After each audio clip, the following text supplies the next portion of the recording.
Je me dis qu'un fou peut nous faire du mal, peut nous tuer.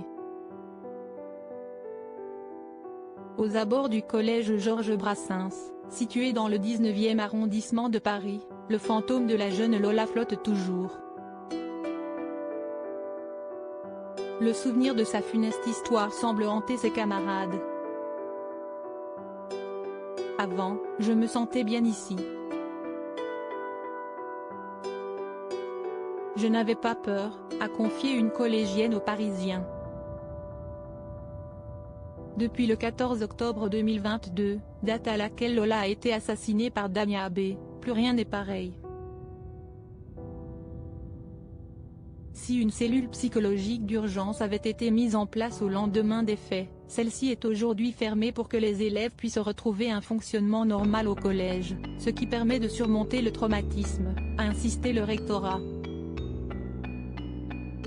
Pourtant, certains élèves éprouvent bien des difficultés à dépasser le traumatisme. Pour un ancien camarade de classe de Lola qui avait reçu un texto de la part de la disparue seulement 10 minutes avant le drame, le choc est toujours entier. Pendant un temps, des adolescents n'allaient plus au collège. Aujourd'hui, ils sont plusieurs à s'organiser afin de s'y rendre en groupe. Même 6 mois plus tard, la méfiance reste de mise pour les élèves de Georges Brassens. Il y a eu un moment où un SDF était près du collège. Mon garçon et ses copains étaient inquiets, ils se demandaient s'ils étaient observés, s'est rappelé une parente d'élève. J'ai fait remonter à la direction du collège.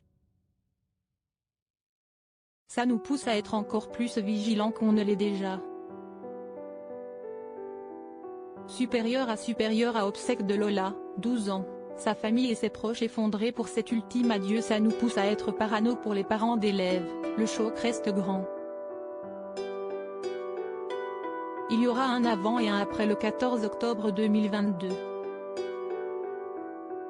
Certains d'entre eux ont confié surveiller en permanence les allées et venues de leurs enfants. Même si la vie continue, on n'oublie pas ce qui s'est passé.